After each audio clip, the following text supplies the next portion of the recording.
में राम, सब में राम, राम ही राम। बोलो सभी प्यार से। तुझ में राम, मुझ में राम, सब में राम, राम ही राम। तुझ में राम, मुझ में राम, सब में राम, राम ही राम। तुझ में राम, सभी बोलिए। मुझ में राम, सब में राम, राम ही राम।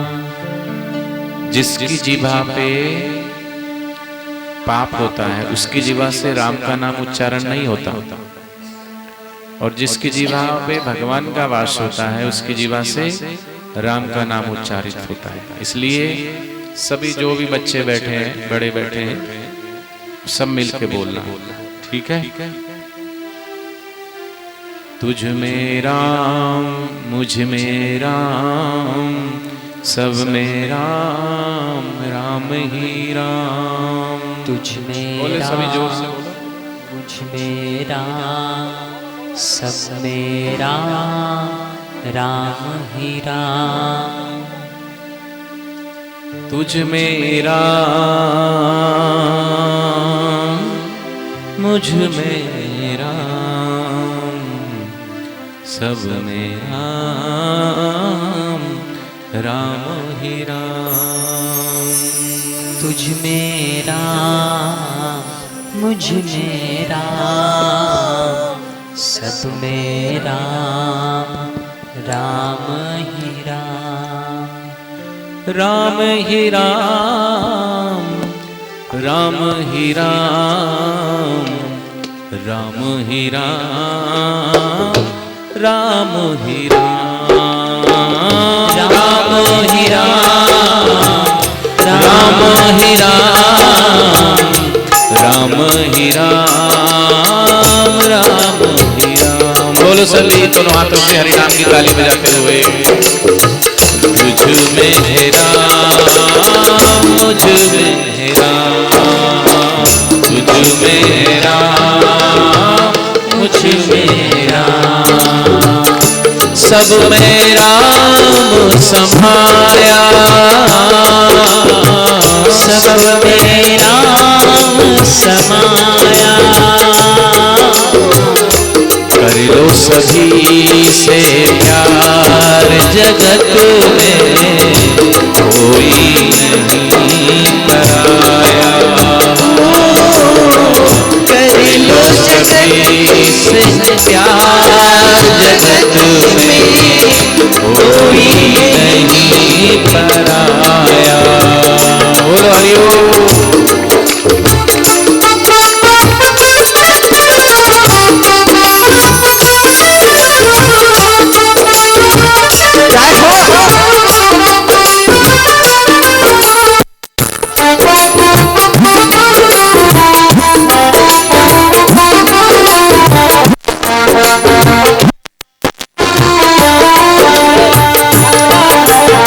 संस्कृति राम नाम वाली संस्कृति है। किसी से भी मिलते हैं तो दोनों हाथ जोड़ के राम राम बोलते हैं। बोलो राम राम।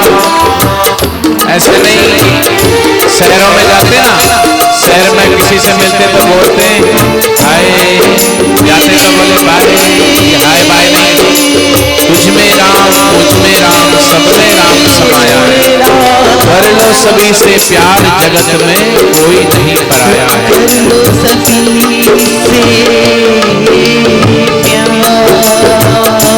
एक ही माँ के बच्चे हम सब, एक ही माँ के बच्चे हम सब, एक ही पिता हमारा है, एक ही पिता हमारा है। न जाने मूर्ख ने, फिर भी न जाने किस मूर्ख ने लड़ना हमें सिखा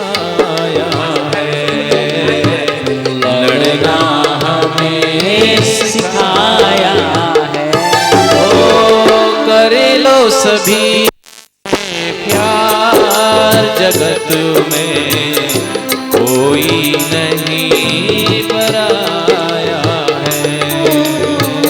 कर लो प्यार सभी से जगत में कोई नहीं पराया।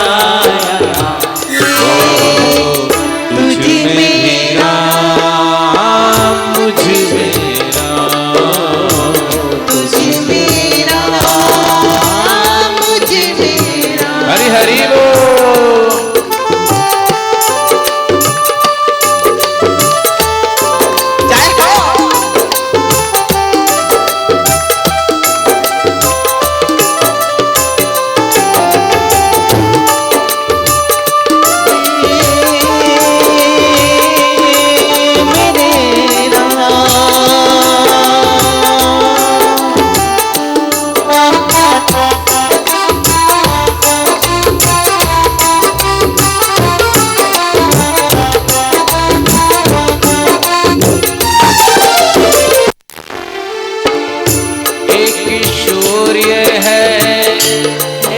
चंद्रमा एक सूर्य है, एक चंद्रमा, एक ही धरती माता है।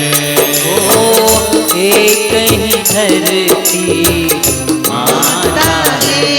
ओ एक सूर्य है, एक चंद्रमा, एक सूर्य है, एक चंद्रमा, एक ही धरती माता है।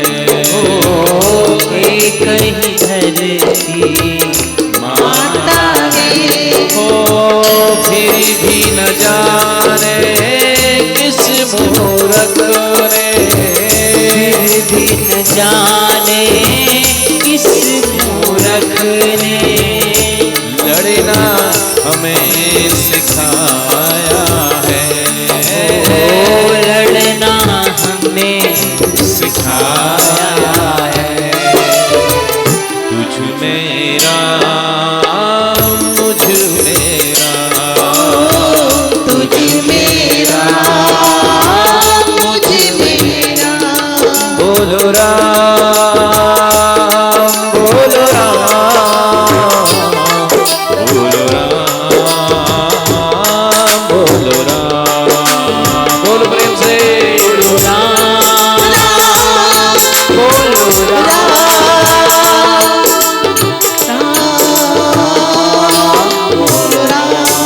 हरि हरि बोल।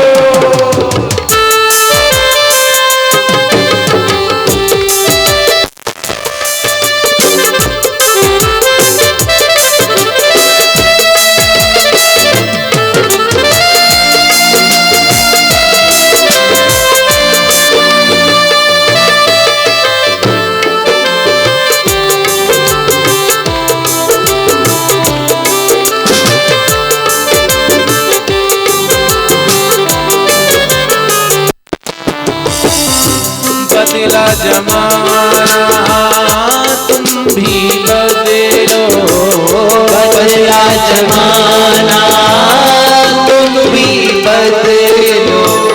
बुरी आदतें छोड़ो जी, बुरी आदतें छोड़ो जी। हो जागो और जगाओ सबको, जागो और जगाओ सबको।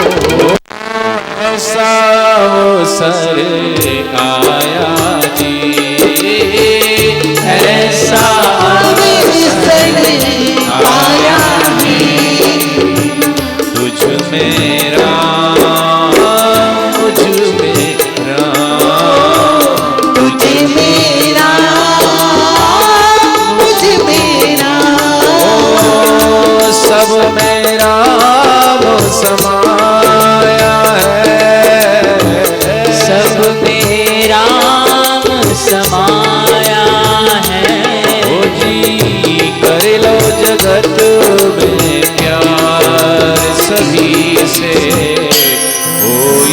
नहीं पराया है। कर लो सभी से प्यार, जगत में कोई नहीं पराया है। हरि हरि ओ।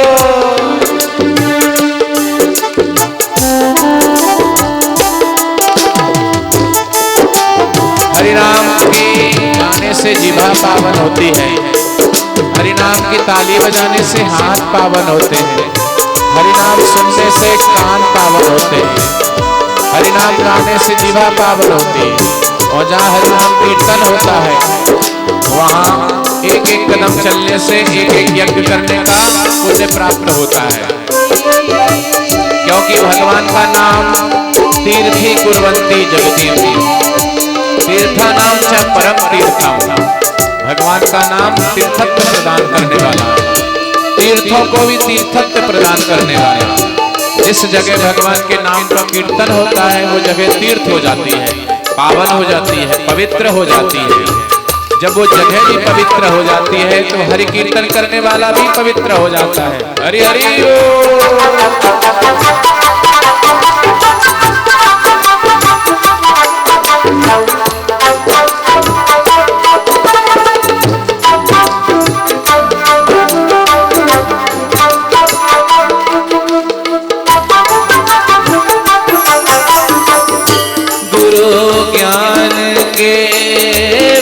पर चल कर, गुरु के ज्ञान के पथ पर चल कर, ओ संयम जीवन जीना है, संयम जीवन जीना है। ओ रही रोशनी नई सुगंधी, नई रोशनी नई सुगंधी, जीवन में हमें लाना है। ओ जीवन में अब लाना है।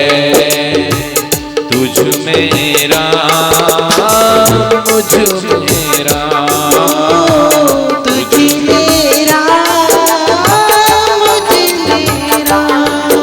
ओ सब में राम समाया है,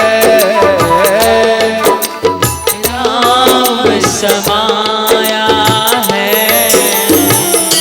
कर लो सभी से प्यार, जगत में कोई नहीं पराया है, कोई नहीं पराया है। बोलो राम, बोलो राम, बोलो राम, बोलो राम, बोलो राम, बोलो राम,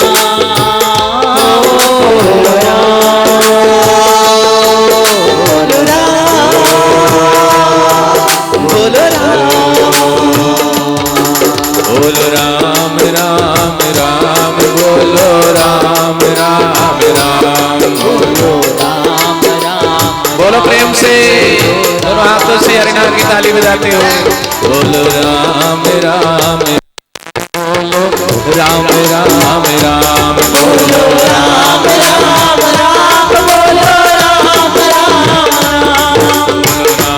राम, राम राम, बोलो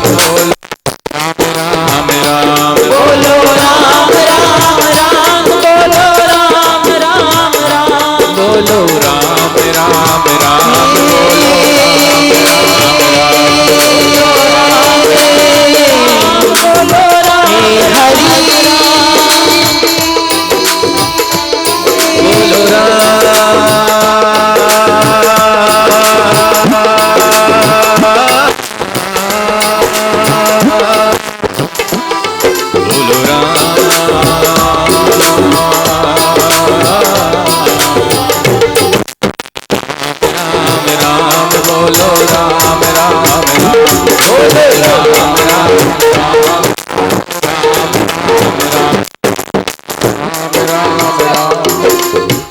बोलो रामचंद्र भगवान की। अभी आवाज नहीं आई आपकी आवाज देखो सुन के कुछ लोग अभी लोग आने लगे, तो आपकी आवाज इस पूरे क्षेत्र में, कौन सा क्षेत्र है ये, क्या बोलते हैं इसको, मिर्जानगर। मिर्जानगर हरिनगर हो जाए। और हरिनगर कब होगा, जब हरि का प्रेम, हरि का नाम, हरि का सुमरन, हरि का ध्यान हमारे जीवन में होगा। जिन हरि कथा सुनी नहीं काना, जिन्होंने अपने कानों से हरि की कथा नहीं सुनी, उनके कान सांप के बिल के समान। इधर उधर की बात सुनी तो क्या सुनी, हरि की कथा नहीं सुनी तो फिर क्या सुना, सत्संग नहीं सुना तो फिर क्या सुना। मनुष्य जीवन मिला ही है सत्संग सुनने के लिए। तात स्वर्ग अपवर्ग संत तुलसीदास जी ने कहा कि अगर व्यक्ति के पाप अधिक होते हैं तो उसे सत्संग में रुचि नहीं होती, उसे निंदा में मजा आता है। निंदा करते हैं ना, इसकी निंदा करो, उसकी निंदा करो। हम सबको चाहिए क्या, आनंद चाहिए, लेकिन आनंद को कहाँ खोजते, मनोरंजन में। और बिहार का मनोरंजन तो भाई गजब का है, सारी रात चलते रहता, कोई सुनने वाला हो कि नहीं हो, लेकिन गाने वाले गाते रहते, बड़ी जोर जोर से भूंगड़ा पे चिल्लाते रहते, और सुनने वाले भी जाते हैं, तो मनोरंजन होता है। तो मनोरंजन मन का रंजन, माने मन को अच्छा लगे, आंख को अच्छा लगे, कान को अच्छा लगे, तो कान को अच्छा लगे ऐसा सुनते हैं। लेकिन सुनने योग क्या है वो नहीं सुनते।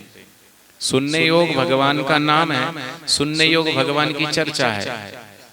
हरि कथा ही कथा, बाकी सब जग की व्यथा। और हरि के अलावा जो कुछ कानों से सुनोगे वो सब बेकार है। तो सुनने योग है भगवान का नाम श्रवण करने योग। गाने योग्य क्या है, भगवान का नाम। देखने योग्य क्या है, भगवान का दर्शन। पाने योग्य क्या है, श्री भगवान को। लेकिन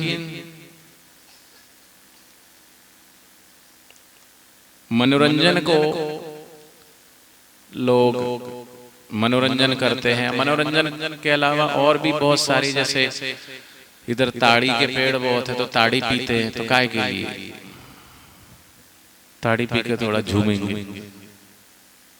आनंद चाहिए, ताड़ी से आनंद नहीं आता। वैसे सभी को सुख चाहिए। सुख कहाँ है, हम सबके भीतर है।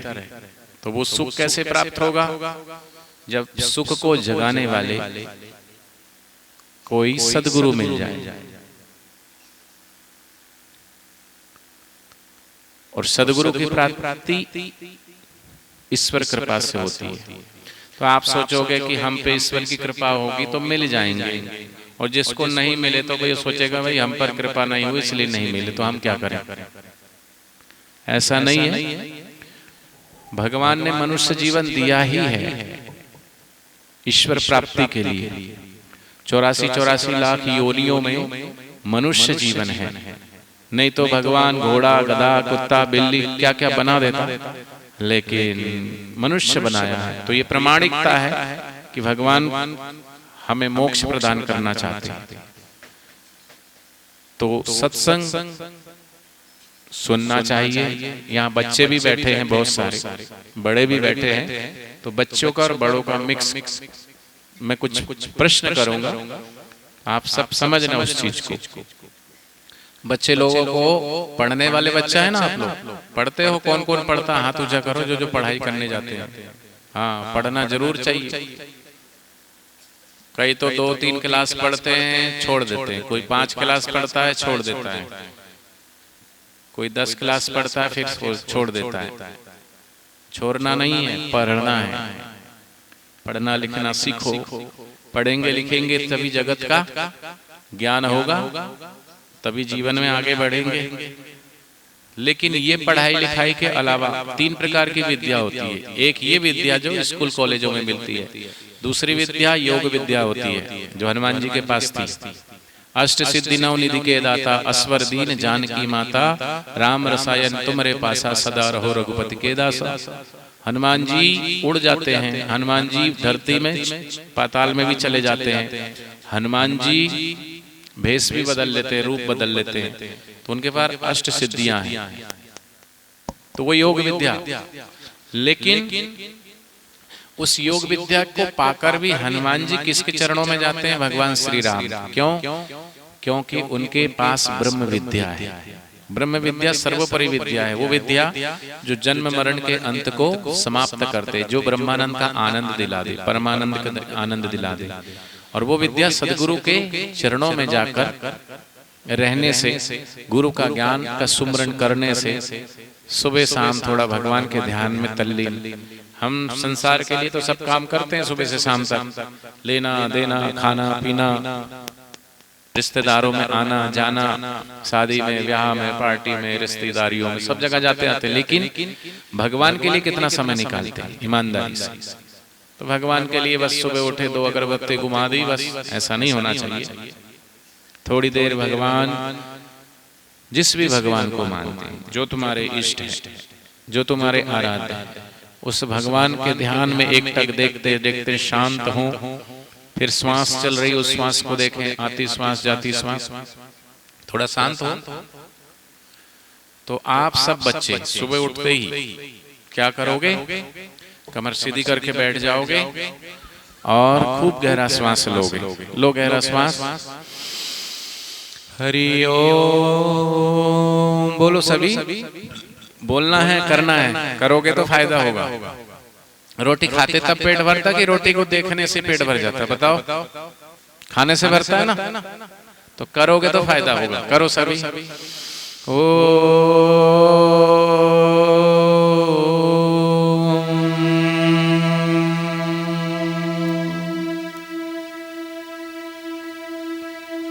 हरि ओम।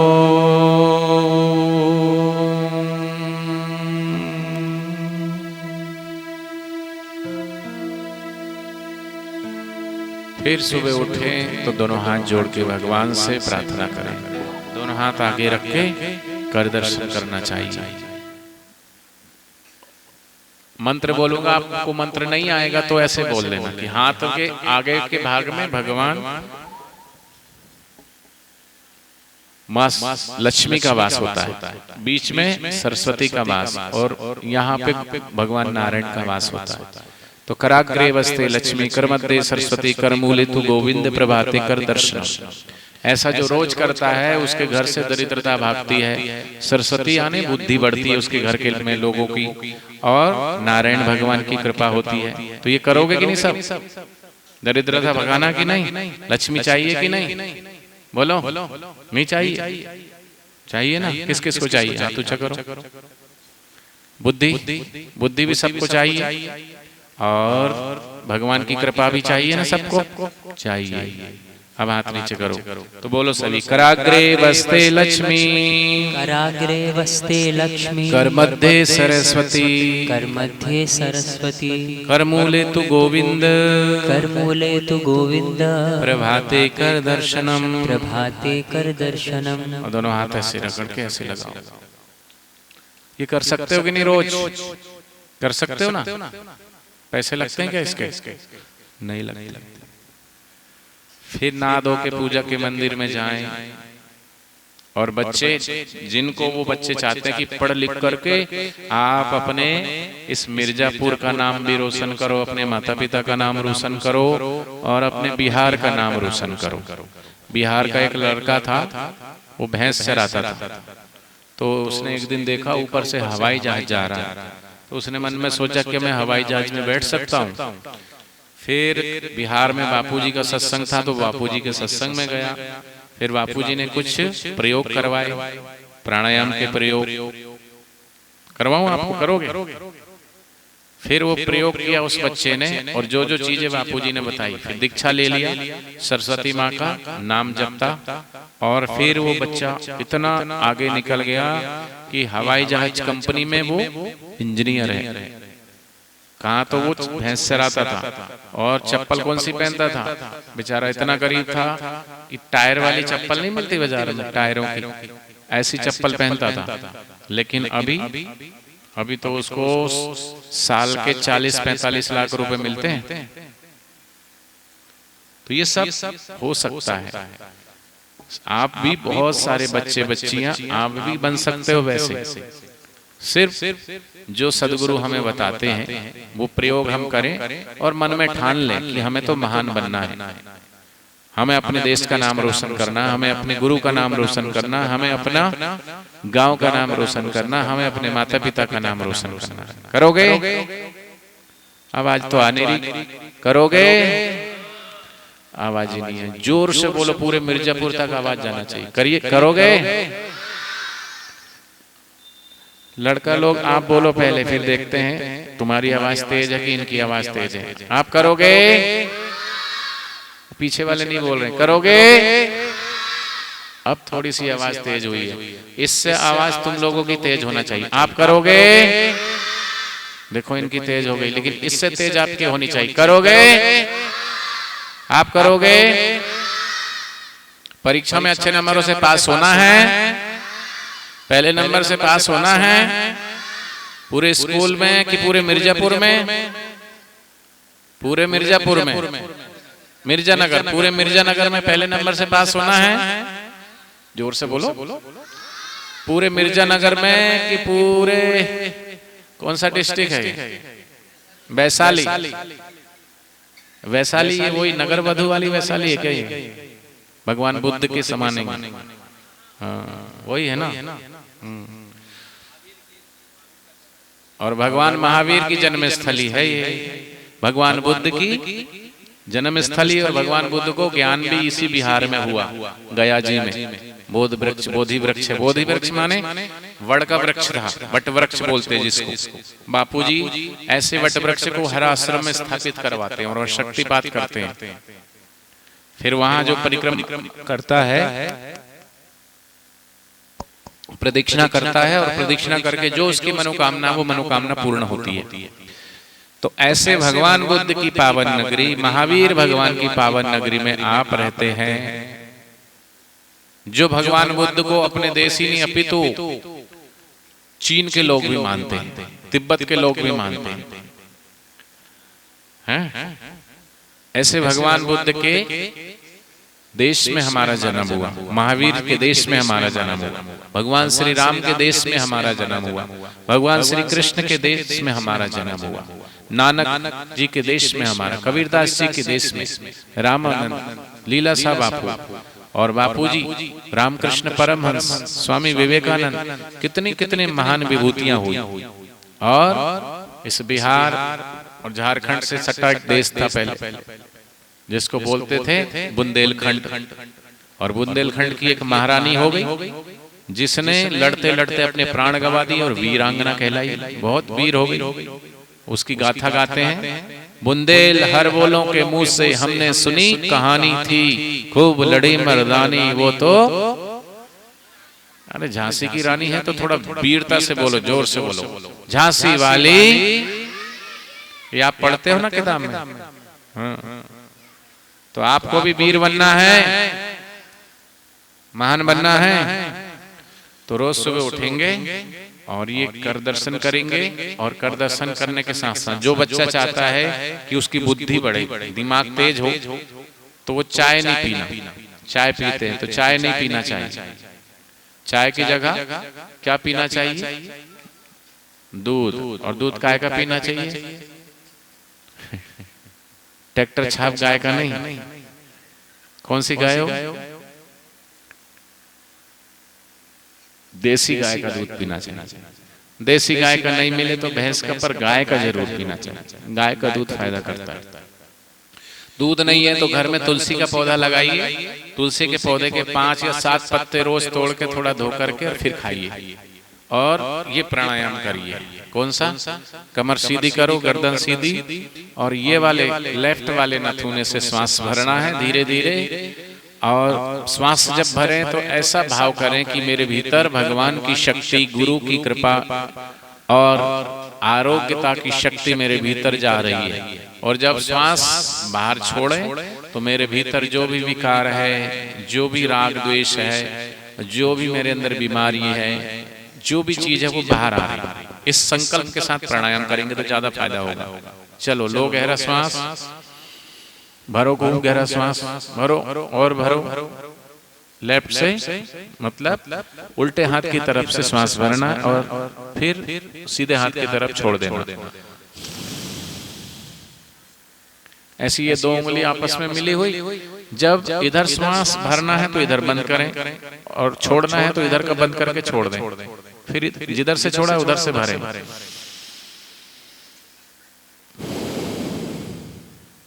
फिर जिधर से लिया था उधर छोड़ दें।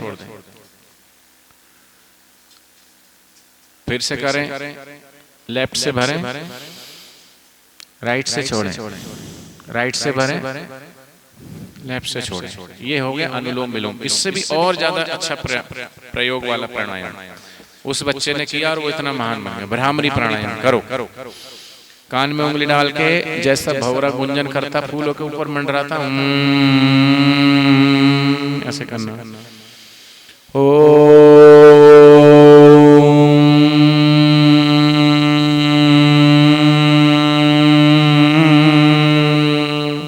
फिर से ओ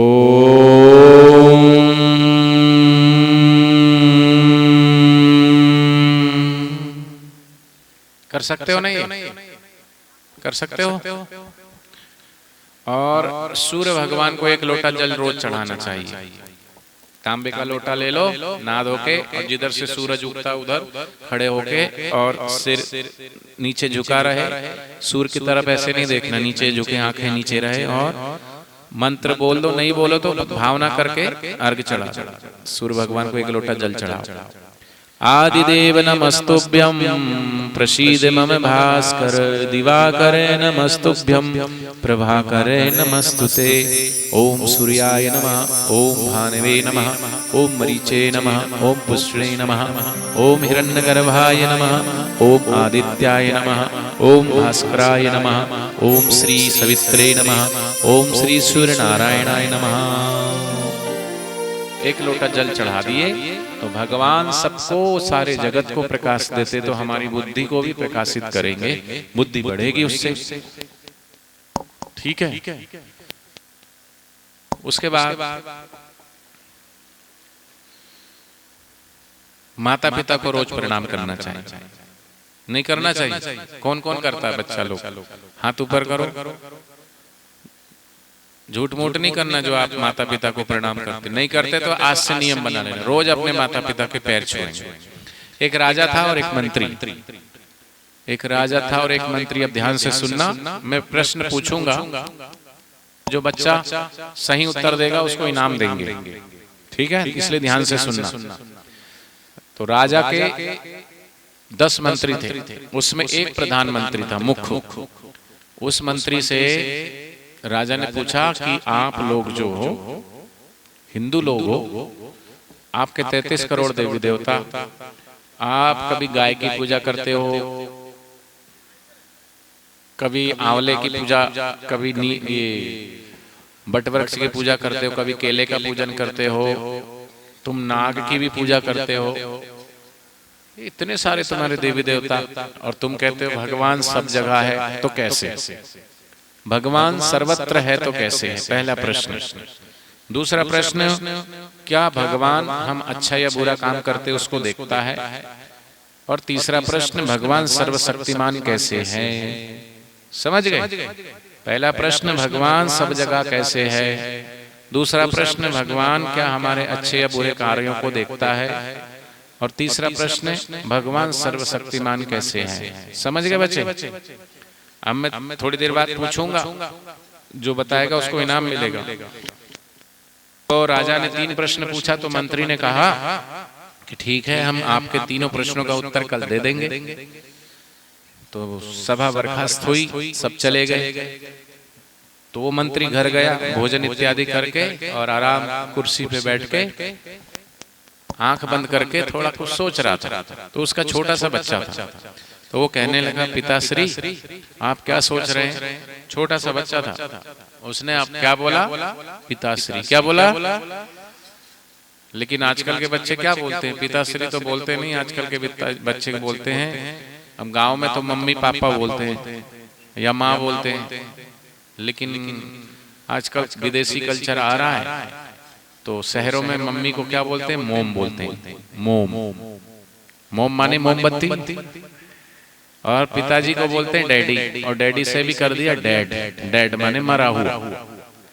तो मम्मी को मोम बोलते, डैडी को डैड। तो माँ को तो माँ बोलना चाहिए या माताश्री बोलना चाहिए। पिता को पापा बोल दो, पापा नहीं बोलते तो पिताजी बोल दो, पिताजी नहीं बोलते तो पिताश्री बोल दो, ये बोलना चाहिए ना।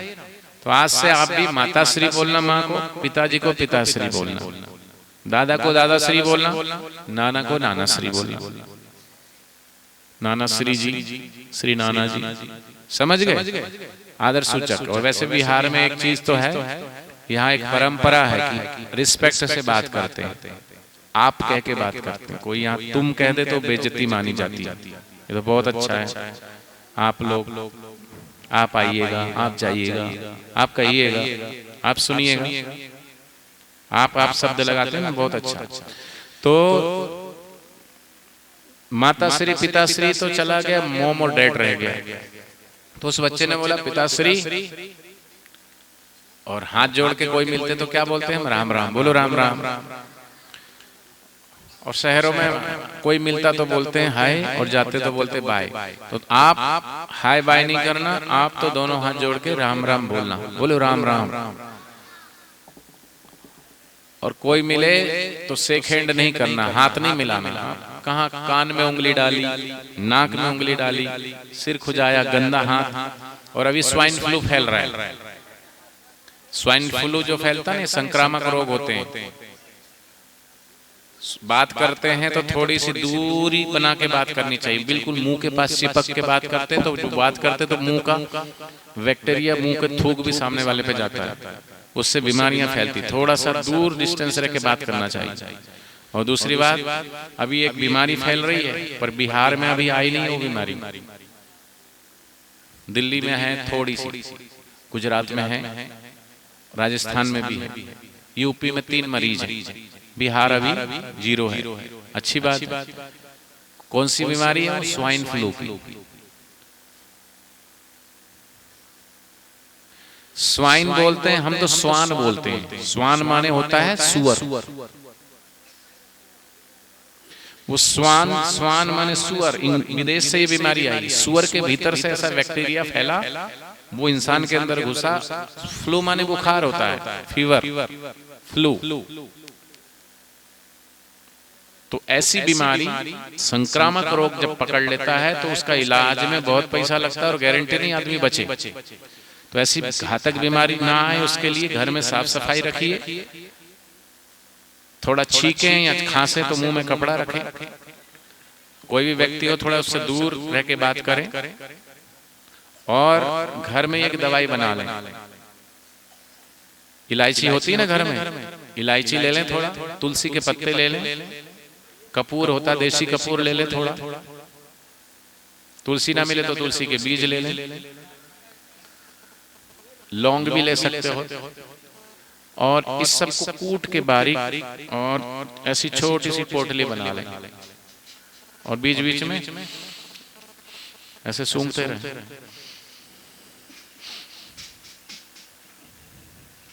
तो वो स्वाइन फ्लू की बीमारी से दूर रहेंगे। ठीक है, ये कर सकते हैं। तो शेक हैंड करते हैं, hello sir, how are you?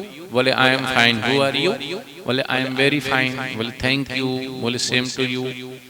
बोले मतलब? बोले खड्डे में जा, तू भी खड्डे में जा।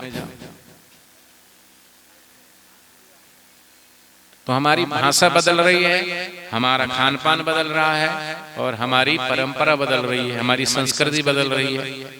तो हमारे देश की पहचान हमारी संस्कृति से है, और संस्कृति के रक्षक होते हैं संत, और संतों को ही टारगेट करते हैं वो लोग जो हमारी संस्कृति से नफरत करते हैं, जो हमारे देश को गुलाम बनाना चाहते हैं, जो हमारे देश से जलते हैं, जो हमारे देश से नफरत करते हैं। ऐसे लोग हमारे देश के जो महान संत लोग हैं, देश की संस्कृति संतों के द्वारा टिकी हुई है। संत ना होते इस जगत में तो जल मरता संसार। संत आते हैं तो नगर नगर डगर डगर घूम करके लोगों का जीवन सुखी कैसे हो, स्वस्थ कैसे हो, सम्मानित कैसे हो, लोगों का मन भगवान में कैसे लगे, तो सत्संग सुनाते हैं, नगर नगर डगर डगर घूमते हैं, लोगों को भगवान के रास्ते लगाते हैं, लोगों के व्यसन छुड़वाते हैं। कोई शराब छोड़ देता है, कोई गांजा छोड़ देता है, कोई दारू पीना छोड़ देता है, अनेक प्रकार के व्यसनों को छुड़ाकर उनको भगवान के मार्ग पे लगाते हैं। तो क्या ये बुरा काम है? बोलिए ना। अगर कोई माता पिता का सम्मान करना भूल गया और बापूजी उनको बोलते हैं कि मातृ पितृ पूजन दिवस मनाओ, 14 फरवरी को माता पिता का पूजन करो, जैसे गणेश जी ने किया था माता पार्वती और शिव जी का, तो ऐसी एक परंपरा को बापूजी ने प्रारंभ करवाया, तो क्या बुरी बात है? थोड़ा बोलते नहीं आप लोग मिर्जानगर, अच्छी बात है कि नहीं? लेकिन कुछ लोग हैं जो ये चाहते हैं कि अगर इसी तरह भारतीय संस्कृति का ज्ञान अगर आने वाली पीढ़ियों को इस तरीके से बापूजी के द्वारा मिलता रहा तो हम इस देश को पुनः गुलाम बनाना चाहते हैं तो नहीं बना पाएंगे। इसलिए वो जानबूझ के ऐसे संतों को टारगेट करते हैं और झूठे केसों में संतों को फंसाते हैं। जैसे बापूजी को झूठे केस में फंसाया, एक भी गुनाह अभी साबित नहीं हुआ, 1.5 साल हो गए, और जिन्होंने आरोप लगाए थे वो अपना बयान बदलना चाहते हैं, लेकिन वहां की सरकार, वहां का कानून बोलते कानून सबके लिए समान है, सबके लिए बराबर है।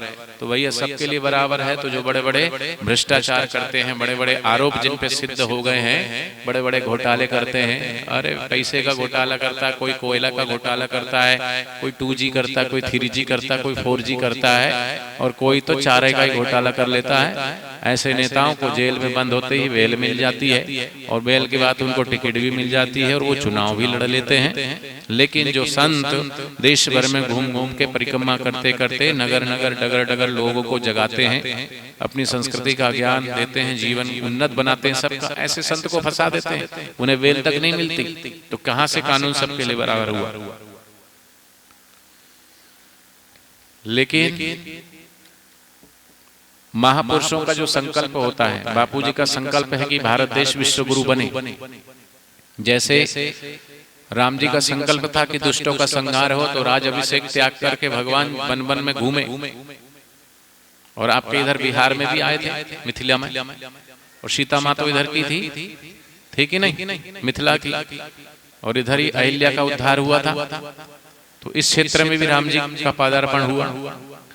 तो ऐसे राम जी वन वन घूम घूम करके सारे दुष्टों का संहार करते हैं, रावण को मारते हैं, कंस को मारते हैं, दुर्योधन को मारते हैं, शिशुपाल को मारते हैं, और इस धरती को पापियों से, अत्याचारियों से, दुराचारियों से मुक्त करवाते हैं। लेकिन हमेशा धर्म कार्य में रुकावट पेश आती है, लेकिन भगवान की मर्जी ही उसे मिटाती है। हटा सकता नहीं कोई दुनिया की जुबानों को ये यश और अपयश तेरी भक्ति बढ़ाते हैं। तो उस बच्चे ने अपने पिताजी से कहा कि पिताजी आप क्या सोच रहे हैं? तो पिताजी ने कहा राजा ने मुझसे 3 प्रश्न पूछे हैं। कितने प्रश्न? 3 प्रश्न। तो पहला प्रश्न क्या था, कौन बताएगा? हाथ ऊंचा करके। कौन सा था पहला प्रश्न, बताइए, फिर इनाम मिलेगा। याद नहीं? इतनी जल्दी भूल गए? तो फिर क्लास में जो पढ़ते हो, किताब में जो पढ़ते हो, वो कैसे याद रहेगा? तो पढ़ा हुआ याद रहे उसके लिए ब्राह्मणी प्राणायाम करना, सूर्य भगवान को 1 लोटा जल चढ़ाना, तुलसी के 5-7 पत्ते खाना, और एक दवाई बना लेना घर पे। छोटी वाली बादाम मिलती है, 100 ग्राम बादाम ले लेना, 100 ग्राम धागे वाली मिश्री, और 100 ग्राम मोटी वाली सौंफ समझते हो ना, तीनों को पाउडर करके और 1-1 चम्मच खाएं सुबह शाम, रात को सोते समय 1 चम्मच, और सुबह नाश्ते के पहले 1 चम्मच, और गाय का दूध पिए ऊपर से। तो उससे स्मरण शक्ति बढ़ेगी, पढ़ा हुआ याद रहेगा, भूलोगे नहीं। तो राजा ने पहला प्रश्न पूछा था बच्चे से कि भगवान जो है वो सब जगह कैसे है, यही था ना। दूसरा प्रश्न था भगवान क्या हमारे अच्छे या बुरे कामों को देखता है, और तीसरा प्रश्न था भगवान सर्वशक्तिमान कैसे है। बोले ये 3 प्रश्नों का उत्तर तो मैं प्रैक्टिकल दे दूंगा, आप मुझे ले चलिए राज दरबार में। तो दूसरे दिन वो पिताजी और उसका छोटा बच्चा वो दोनों गए। तो राजा से मंत्री ने कहा कि राजा साहब कल आपने 3 प्रश्न पूछे थे, उन तीनों प्रश्नों का उत्तर प्रैक्टिकल मेरा ये छोटा सा बच्चा देगा। तो बच्चे ने राजा से कहा कि राजन आप अपने प्रश्न पूछिए, मैं तीनों प्रश्नों का उत्तर प्रैक्टिकल दूंगा। बोले ठीक है बताओ तुम सब जगह परमात्मा को कैसे देखते हो, सब जगह परमात्मा कैसे है। तो बोले राजन दूध मंगाइए 1 गिलास। बोले दूध किस लिए? अरे राजन मैंने कहा ना प्रैक्टिकल आपके प्रश्नों का उत्तर दूंगा, तो दूध मंगाइए। तो दूध मंगाया, राजा को समझ नहीं आया क्यों दूध बुलाया। तो सोचा राजा ने कि पिएगा बच्चा क्या। बोले नहीं राजन पीना नहीं। फिर दूध आया तो दूध में वो ऐसे उंगली घुमाने लगा। तो राजा ने पूछा क्या घुमा रहे हो। बोले राजन दूध में मैं घी देख रहा हूँ। तो राजा जोर से हंसा। बच्चा अकल का कच्चा, दूध में घी ऐसे थोड़ी दिखता है। बोले राजन मुझे पता है कैसे दिखता है, तो मैं तुम्हें समझाने के लिए देख रहा हूँ। तुमने पूछा ना कि भगवान सब जगह कैसे है, तो जैसे दूध में घी ऐसे नहीं दिखता, दूध में घी देखने के लिए दूध को पहले थोड़ा गर्म करो, फिर जमाओ, जमाने के बाद जम जाए तो उसे फिर मथो मथनी में, फिर छाछ अलग हो जाता है, मक्खन अलग हो जाता है, ऐसे ही होता है ना।